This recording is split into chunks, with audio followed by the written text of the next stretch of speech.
Let me know the moment you can see it. Yeah.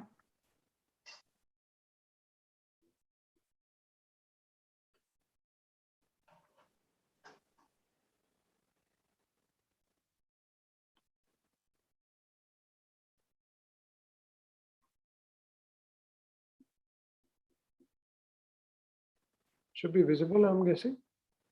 Oh, I can't see it. 1 second. Why is it not coming?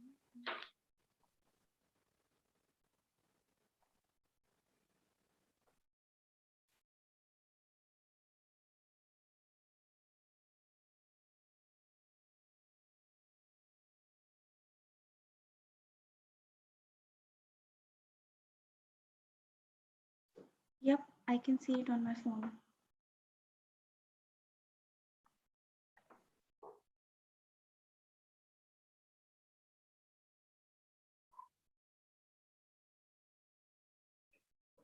Hello, everyone, and welcome to today's session on Bitcoin Deep Dive. So what I'm going to do is first I'm going to talk about a little bit about the history and evolution of Bitcoin, right from when the first transaction happened up till today, where El Salvador has made it its legal tender and the kind of problems that is likely to create. And along the way, we will also talk about Bitcoin Cash, which is one of the forks of Bitcoin that took place a few years ago. And then we are going to take a deep dive into the Bitcoin metrics and prices and other such statistics to try to figure out what should be our financial strategy in case we are looking at Bitcoin as an asset class. So I'm presuming a lot of you are going to be watching this live on YouTube. So please feel free to put in your questions. I'll keep answering them as we go along. And those of you who are watching the video later, once the live session is over, still feel free to put your questions below that and I'll put in the answers. So let's start with a little bit of the history. So the Bitcoin Genesis block, that is the block number 0. So any blockchain, when it starts, the first block is always called block 0. Now that was mined on the 3rd of January in 2009. So I presume you can see that on my screen. So this is the Bitcoin blockchain sorry, Explorer, and we can see this is block number 0. And obviously at that time there were no other transactions. So in the first block, the only transaction you do is the actual creation of the block, and all the rules and regulations of the blockchain actually begin from after that. So this was like the most important moment in the history. It's when Bitcoin was actually born. So it's not important what day the white paper came out or what day the website went live. What's important is the day the first block was mined. That's 3rd Jan 2009. Then if we move on a little bit more, the second major milestone is when the first transaction between two people happened. Now it is believed that this transaction happened between whoever was Satoshi, we don't know who he is, whether it is one person, one entity, we don't know that also, but between Satoshi and somebody called Hal Finney, one of the earliest adopters and part of the project from the day one. And this transaction happened on 12th of January 2009, and it involved a transaction in block number 170. So that was the number of the block, this was the date. And as we can see here, this becomes the first block where the number of transactions is not 1, but it is 2. And that's what really happened. And here you can see the transaction happening. So one is here, the newly generated coins, and the second is here, a transaction which is actually taking place between two entities. And we can see that happening here. So that was the second most important moment in the life of Bitcoin. Then in 2009 itself, the new Liberty Standard established the value of Bitcoin for the first time ever. Again, a very, very important thing, because for the first time, you're giving Bitcoin a value in terms of dollars. And it was decided to be 1,309.03 Bitcoins for $1. Please understand what I'm trying to say. I'm not saying one Bitcoin was $1,300. No, I'm saying 1,300 Bitcoins was $1. So that was the first ever price of Bitcoin in October 2009. Of course, a lot of us will say, what if we had bought at that time, we would have become billionaires? But then unfortunately, we didn't. So that was the first time in October of 2009 when a real world value was put on Bitcoin, and Hong Kong's first Bitcoin counter opened up. So many people don't know, but Hong Kong is probably one of the most important countries when it comes to the evolution of Bitcoin. So Hong Kong opened the Bitcoin counter to the public at that time. Then we saw what a lot of people make fun of is when somebody paid 10,000 Bitcoins for one or two pizzas. Now, a lot of people make fun of that transaction, but please try to understand this was the world's first transaction where somebody is using Bitcoin in a real world scenario to buy something. If this had not happened, Bitcoin would never have grown. So, somebody had to start that. So, somebody randomly posted that I will pay 10,000 Bitcoin for a couple of pizzas. So, maybe two large pizzas. And then, well, they had a conversation. Somebody asked him, which country are you living in? Then the person gave his address, which city and all that, and then fine, somebody decided to actually deliver the pizzas. And there's a whole nice detailed conversation that people had about this. And this happened in this happened in May of 2010. 10,000 bitcoins being exchanged for pizzas which are worth $2,500. Then came, of course, another very important moment, and that is, in fact, personally, when I also got to know about Bitcoin. So in Jan of 2011, the website, or rather the Tor site, which is called Silk Road, that was born. And this was where you could use Bitcoin for untraceable transactions and you could buy all sorts of illegal things. So whether it was drugs or weapons or documents, you could buy it here. At that time, the Bitcoin price started moving up and it reached about $31 by Jan of 2011. And in fact, it was in 2011 that I first came across Bitcoin because, as you know, I come from a cybercrime investigation background. And at that time, I was assisting one of the law enforcement agencies in investigating a case where the drug mafia was using Bitcoin for drug payments. And that was actually happening on the Silk Road side. So at that time, it was fairly new, and the way it was happening was also crazy. So you could go to this cafe and give this youngster some cash. He would then convert it into something called Bitcoin, which we didn't know at that time, and then give you a number, say 84. You go home, and a few days later, a book will arrive at your house through courier. And then you open page 84, tear it out, cut it into small pieces, put a piece on your tongue, and the drug will take effect. So these were these, new kind of chemical synthetic drugs, which were like, if you look at them, they are like liquid, like a glass of water, colorless, tasteless, and odorless. Dip a brush in it, put it on a piece of paper, and it'll dry up.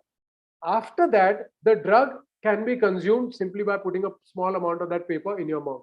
And all this was facilitated through the Silk Road Tor website.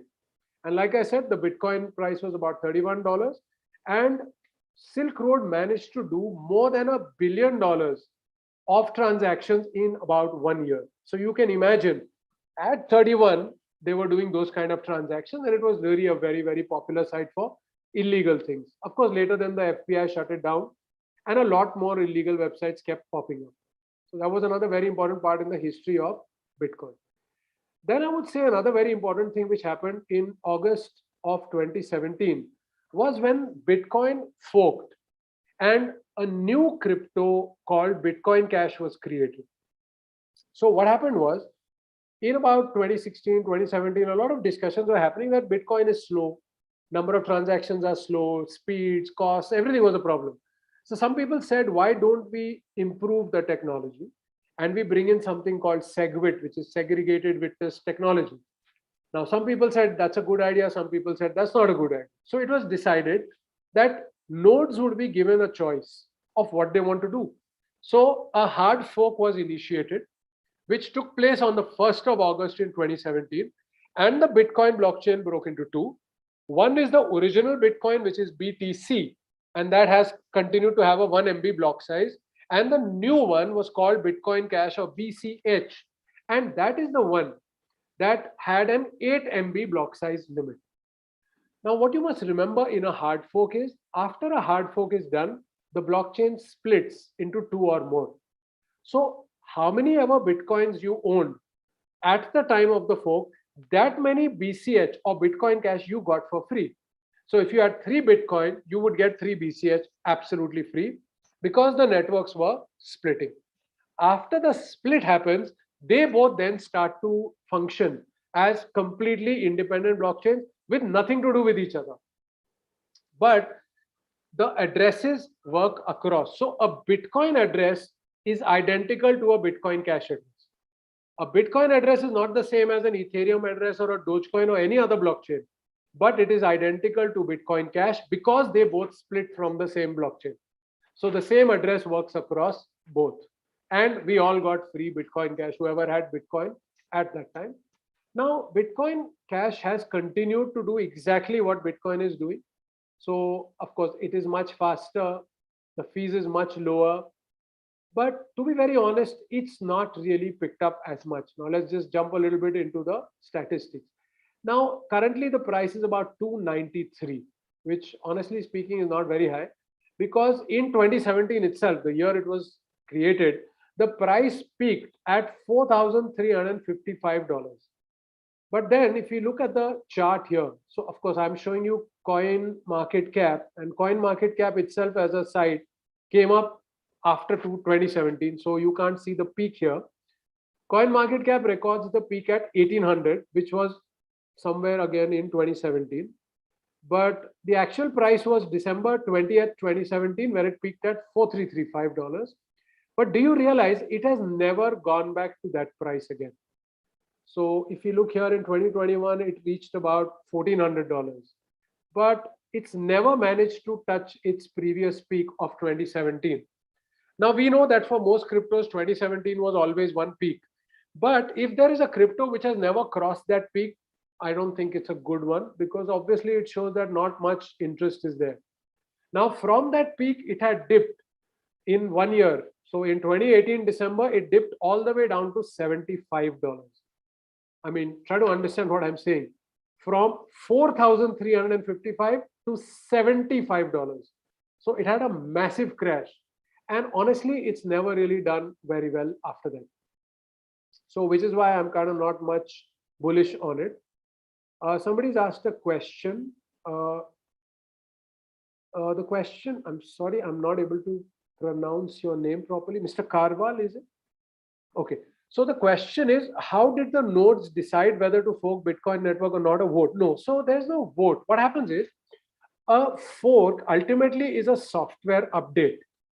As a node, you will choose whether to get that software update or not. And those nodes that decided to upgrade automatically split into the new one. And those which didn't continued with the old one.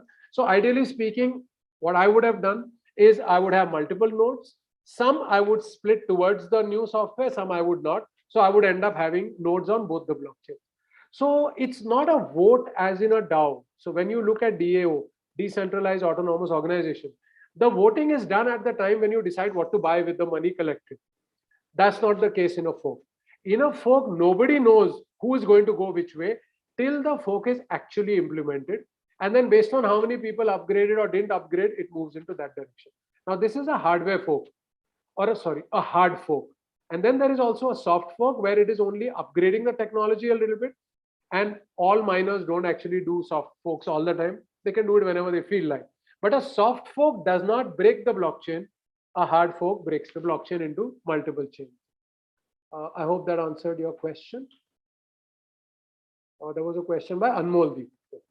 Any other questions? Please keep typing it in. So coming back to BCH, if we look at the way it's been moving, I wouldn't really be very bullish on it because it's not really been able to surpass its earlier peak. And another problem is what is the use case and how is it different? So I don't really see too much of a value add in BCH. And then of course comes the biggest moment, not just for Bitcoin, but I would say for the crypto industry as a whole. When for the first time, a country adopted a cryptocurrency as legal tender. So this happened on 7th of September 2021, when a tiny country called El Salvador, most of you may not even have heard about it before this incident, that country, which is somewhere in Central America, decided to adopt Bitcoin as legal tender. So the question is, what do we mean by legal tender? So legal tender means you can use it for all transactions in your country. Like in India, the Indian rupee is legal tender. In keep showing a lot of ads here. Let me just skip. So Just like in India, you use INR, or in the US, you use US dollar. In El Salvador, Bitcoin can be used everywhere. You can walk into a McDonald's and pay in Bitcoin also.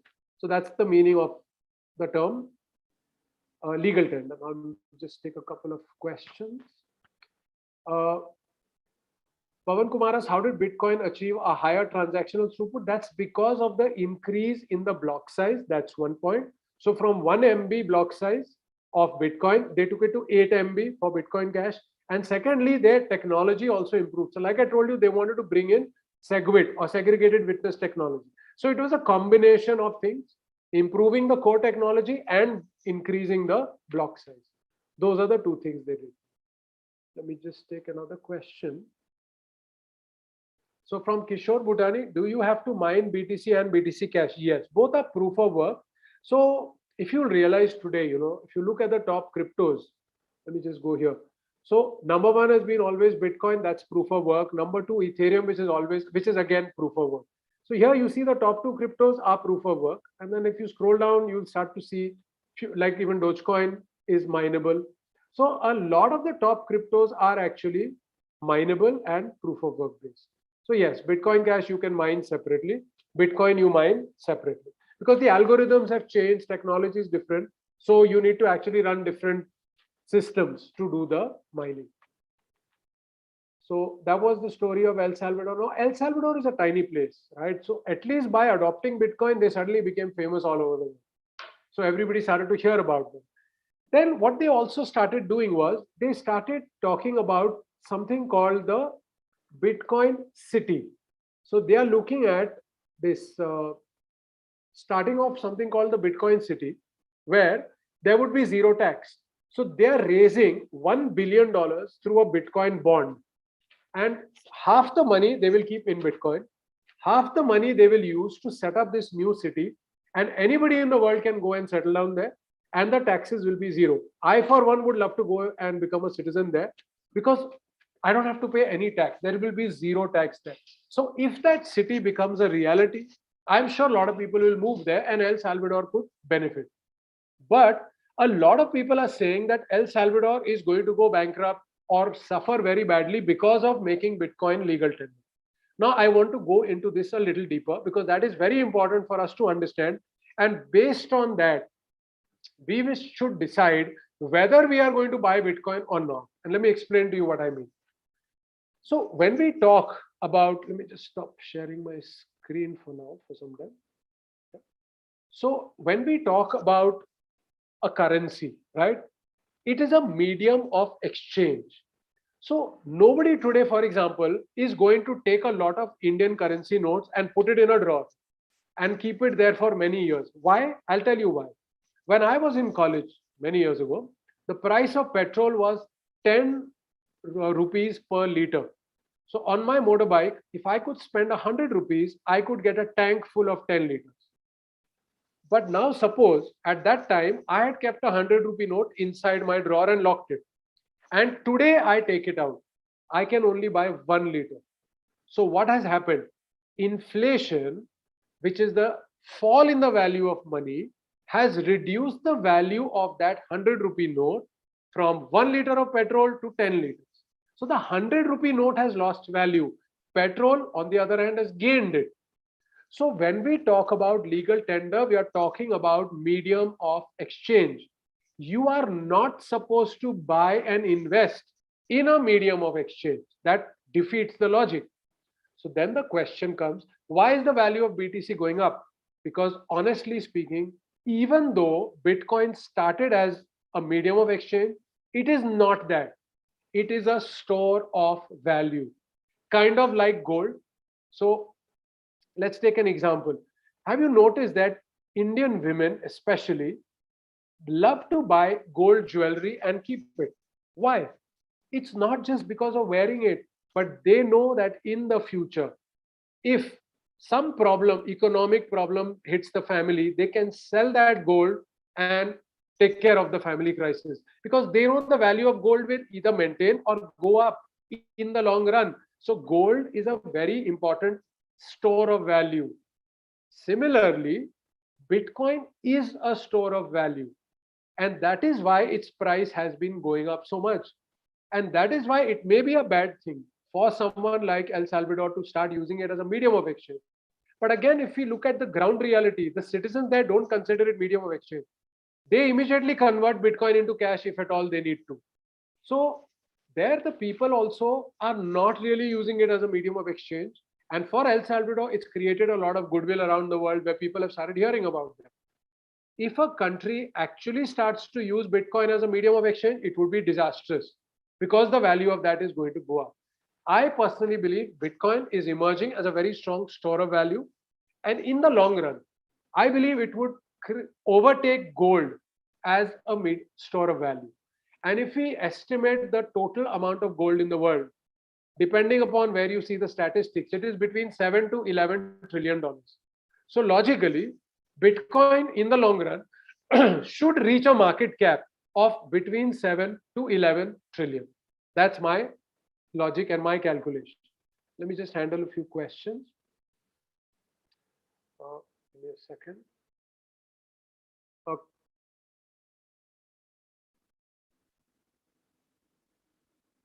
so, one second.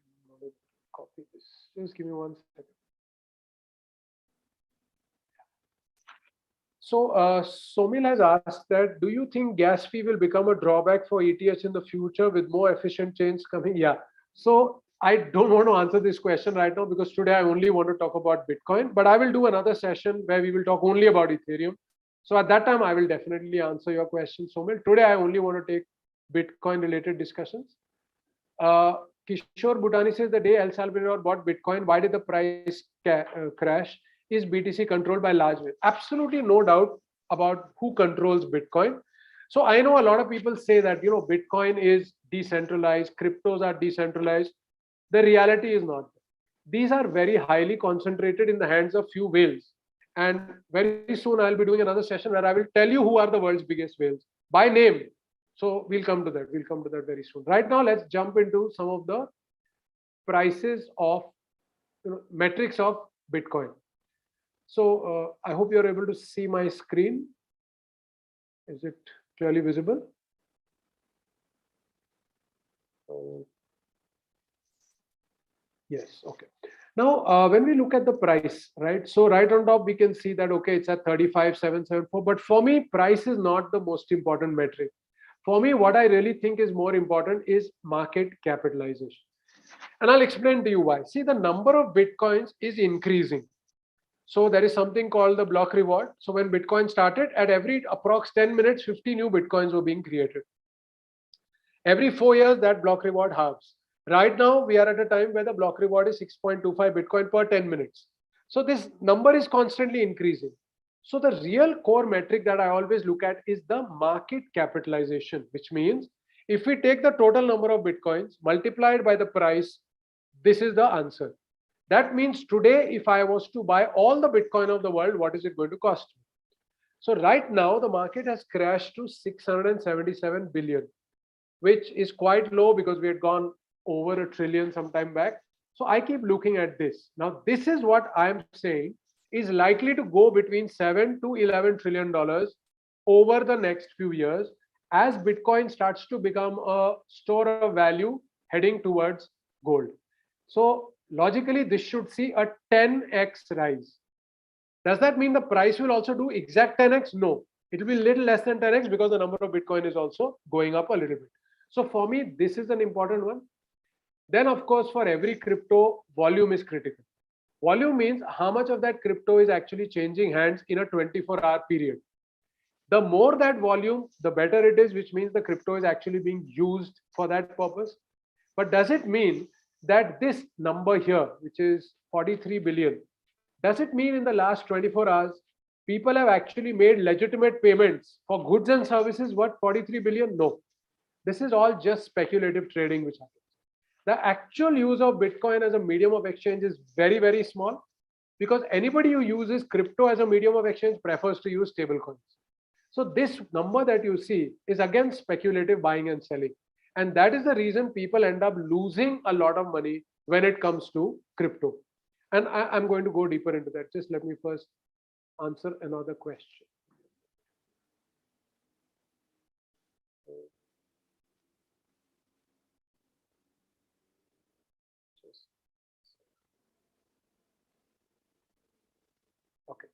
So this is from Anmoldeep, sorry. Looking at the carbon neutrality goals of governments, BTC seems to be an inefficient monetary asset given the energy consumption of mining. Okay, I actually don't believe this, and I'll tell you why. Have we ever considered how much pollution is caused by the banking system? There are, let's just take one bank. They have lakhs of employees, if it's a big bank, who are all traveling in an air conditioned car into an air conditioned office, traveling by air to do their work. So why doesn't anybody ever calculate what is the environmental impact of the banking system? So many industries in the world are causing pollution, but everybody only talks about pollution when it comes to Bitcoin mining. And I think that's just negative publicity and propaganda. So it doesn't make sense, because if you're so worried about the environment, then first catch the banks, tell them to stop using AC. So many industries are there which are causing pollution. So no, I don't agree that that would really have any impact. That's just propaganda and news that is a regular part of the cycle. It's not really anything to bother so much about. Let me take the next question. The next question is from Aditya Varma. Can Bitcoin switch to a different consensus mechanism? If so, then how will it affect the mining? No, if you actually look at shifting to another consensus mechanism, I for one would immediately sell Bitcoin and never go back, because the whole security of Bitcoin is based on proof of work. There is only one consensus mechanism in the world which has been tried and tested for over a decade with hardly any attacks, and that is proof of work. Ethereum is using it, Bitcoin is using it. All the other mechanisms are new and they are not proven. So even if you look at Solana, which came out with its own interesting consensus, it's been attacked so many times. So how do I trust those methods? I need to see them run successfully for many years before I can actually trust them. So no, I don't think Bitcoin should, and I don't think it ever will shift over to something new, unless that new mechanism is also very well tested from a security point of view. I hope that answered your question, Aditya. Pawan Kumar's question is there any other crypto which can be a good store of value other than Bitcoin, which is completely decentralized with strong proof of work? If it's there, why isn't it famous? No, there is nothing else. So one option could be Bitcoin Cash, but no, that's not really picked up so much. I don't really see another one going down that path, because when it comes to store of value, it is very important for us to have a crypto which has a limited supply. Now, when you look at Bitcoin, it has a maximum supply of 21 million hard coded into the algorithm, which means you cannot issue more than 21 million. But that's not the case with Ethereum. An unlimited number of Ethereum can be created. There is no limit. So no, we can't make Ethereum a store of value. Other than that, all the other cryptos then become really small. Let me prove that thing. So when we look at the numbers, right? So here we can see Bitcoin is about 677 billion market cap, Ethereum about 300. Tether is a stable coin, so let's not consider. And then Binance goes to 58 billion. Look at the difference in value. So you can't expect a crypto with a very low market cap to become a store of value. It has to be higher. And as of right now, that's going to be either Bitcoin or Ethereum. Ethereum has an unlimited supply, so you cannot make it store of value. Why is gold a store of value? Because there is a limited amount of gold in the world. Similarly, there is only a limited amount of Bitcoin. So no, that I don't see another one ever reaching that level. Personal opinion again. Uh, Let me read the next question from Kishore Budani. I came across someone saying that they were mining Bitcoin in India and about 10,000 K being mined. Wouldn't the government know based on energy use? I'm a little surprised that they are actually mining crypto in India, because it's not feasible because of the cost and availability of electricity. But if they are saying it, well, good for them. The government doesn't care because it is not banded. So at most, the government will say that, okay, someone is consuming a lot of electricity, but then so do a lot of factories. And because it is not illegal in India, the government is not really going to come and ban it or put you in jail for mining Bitcoin. So I don't foresee them getting into any trouble. Sriram had asked, nowadays tech guys are building their own coin and going for ICO, don't you think that it increases inflation over the crypto market since they release the coin on higher prices? That's not the right thing, I think, Sira. See, if you look at the stock markets, there are 6,000 companies in Bombay Stock Exchange itself. Why isn't there just one or two companies? Because every company does different things, maybe the same thing in different ways. Similarly, there are so many new projects, including my own project. We are all trying to do something different. Nobody's copying another project. We are all coming out with our own business models. So I think it's good for the industry if more and more cryptos come, more and more good projects come. And personally, I expect that today, if we look at the overall market cap of the crypto industry, which has fallen to 1.6 trillion, I expect that by the end of this year, we would see it at $3 trillion. So I would say there's a huge upside, and a lot of this is going to come from the new cryptos and the new projects that are taking place. Hope that answers your question, Srino. Shantanu Sinha asks that when Ethereum moves to proof of stake, will it make the protocol untested and more susceptible? Yes, it would definitely. But like I said, today I don't want to talk about Ethereum. I want to talk only about Bitcoin. Next time, we're definitely going to go do a deep dive into Ethereum. So as of right now, if you have Bitcoin questions, please keep putting them. Now let's take some deeper looks. Let's have a look at how the Bitcoin prices have actually moved in the last few years. So this is kind of what it looks like. Let me, okay. So this is how it's been moving since the beginning, right? Now, if you realize here in 2017-18, when we had this whole ICO boom and other things, so Bitcoin had peaked here also. Then there was this massive crash, and then it kind of went sideways, and then we see this massive jump here where it went all the way to 63 plus $1,000. Then it again crashed all the way down here to about 32,000, and then it went up all the way to 64, and now it's come down to about, I don't know, below 35.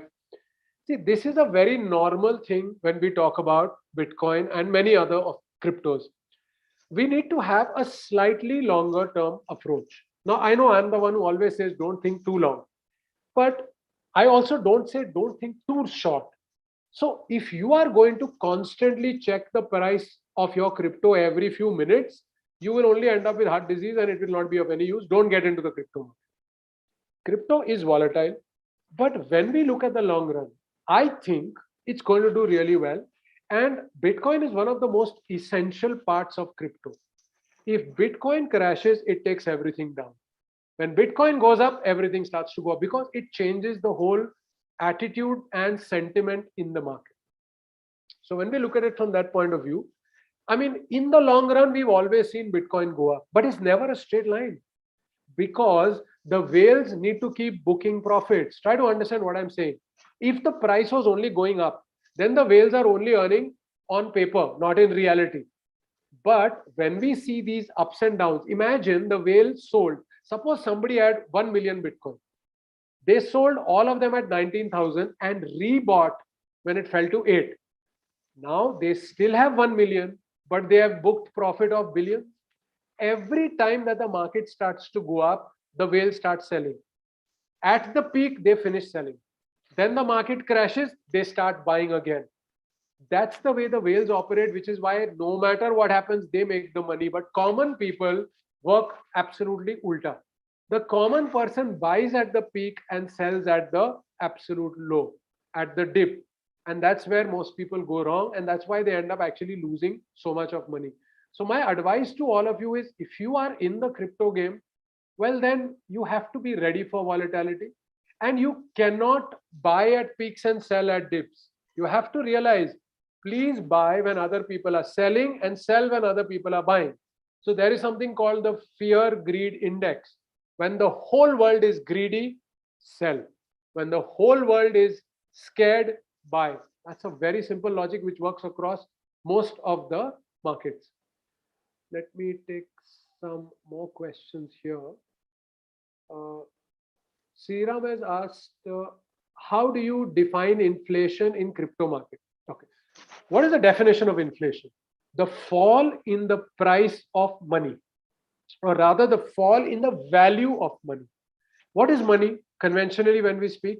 It's the US dollar, the Indian rupee, fiat.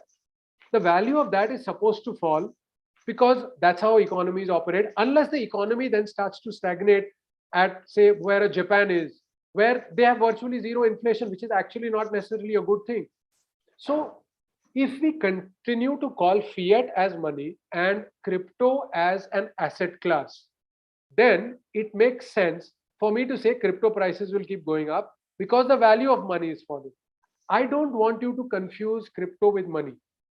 Please don't consider Bitcoin as regular money, that's fiat.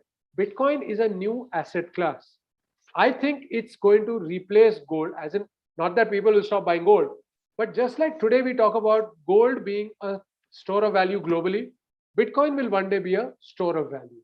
So we should not bring the concept of inflation into crypto because crypto is like a financial asset, it's not core money or medium of exchange like fiat is. Hope that answers your question.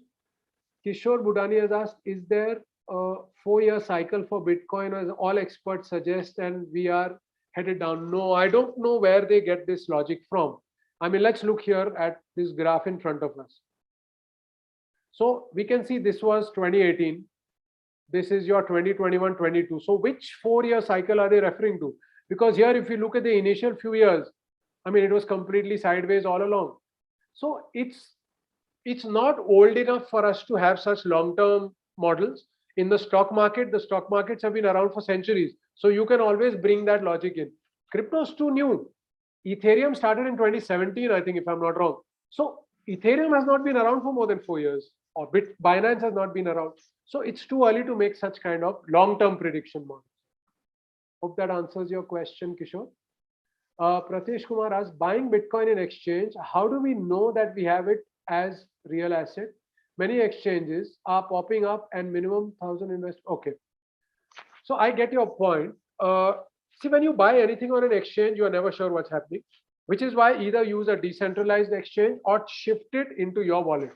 And I would recommend, if you're looking at Bitcoin, please think at least a year in advance. Don't keep it on a crypto exchange, shift it into a paper wallet, absolutely the safest way to go. And next week, I'll be coming out with a new model where I am dividing crypto investors into 5 categories. And for each category, I will explain who is in the category and what you should invest in. So maybe that will also help you guys to make some good decisions. Pratmesh asks, when you mean proof of work, can we consider buying cryptos in exchanges?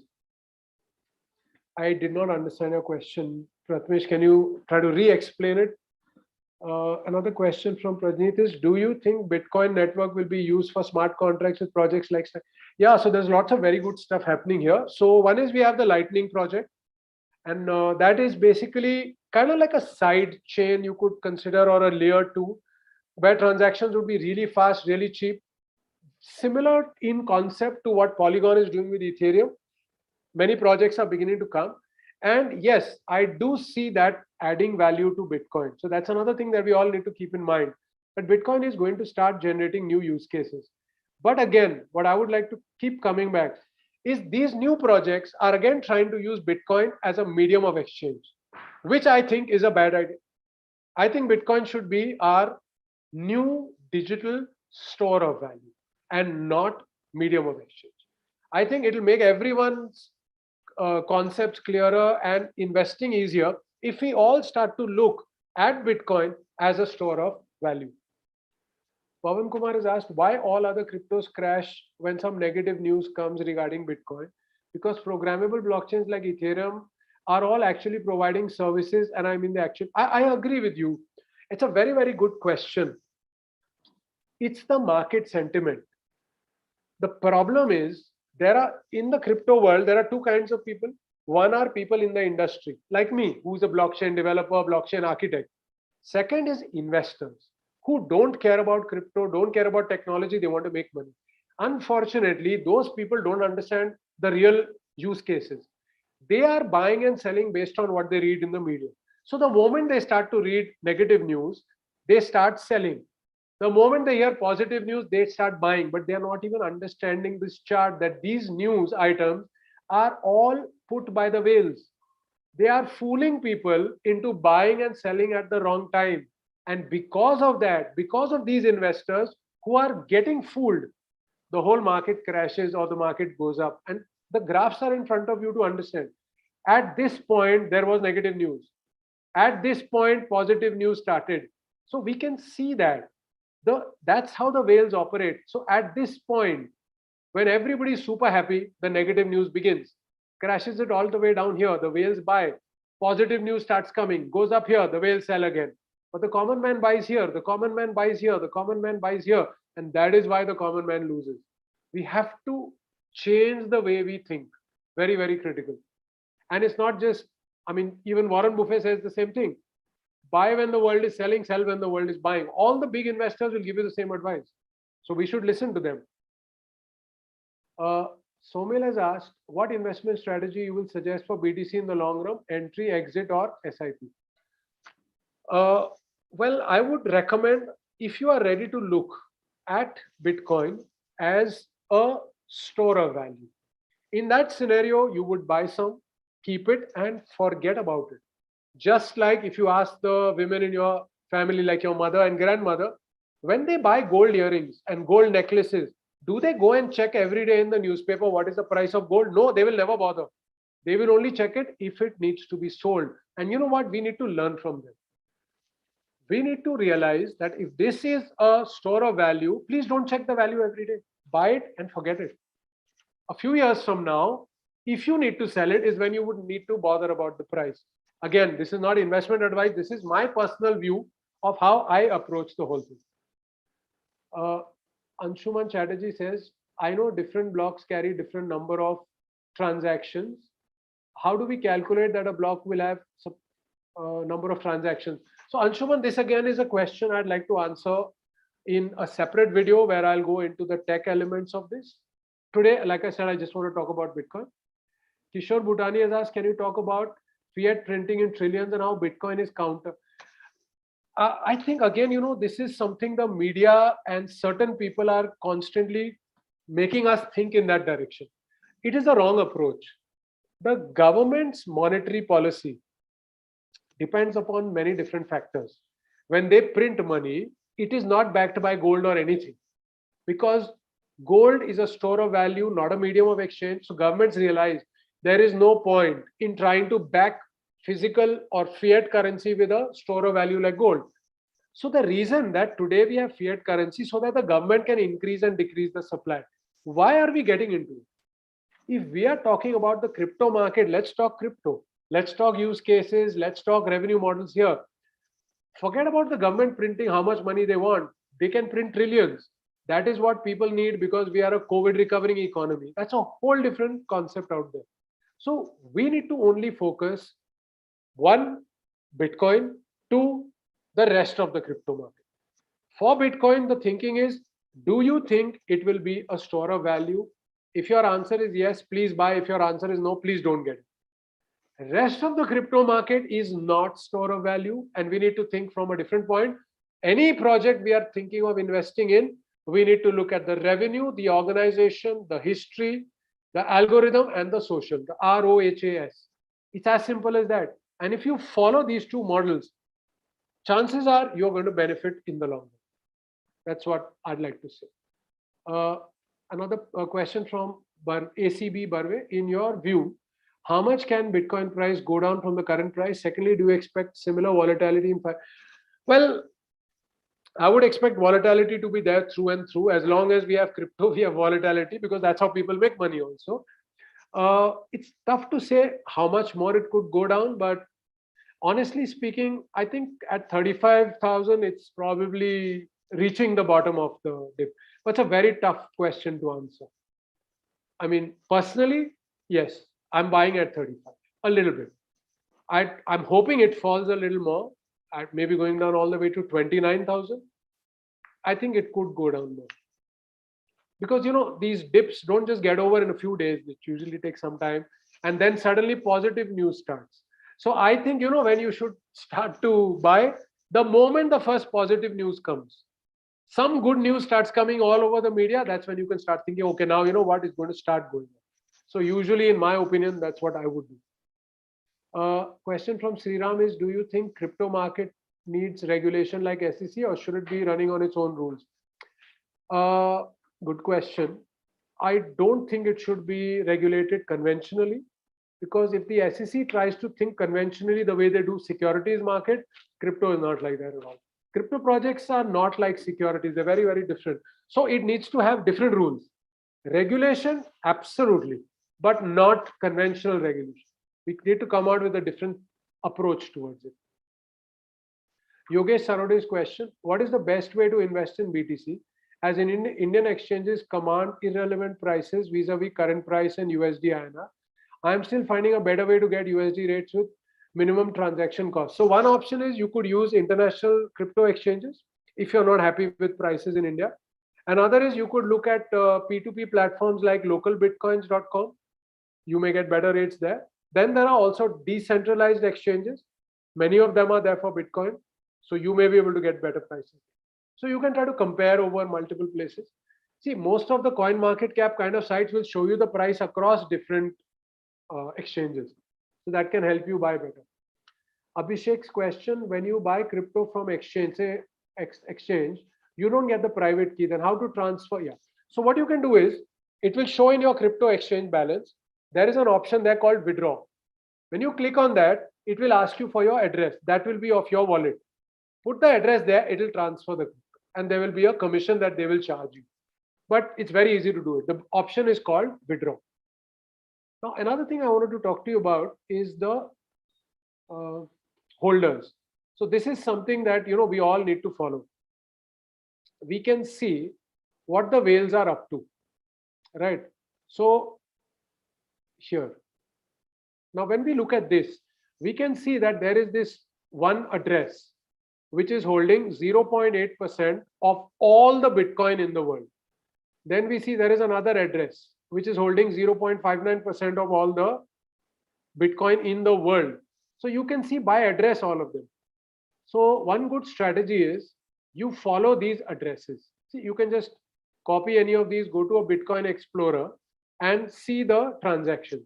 The moment you see that this address is moving crypto into an exchange wallet, well, that is the time it shows they are getting ready to sell.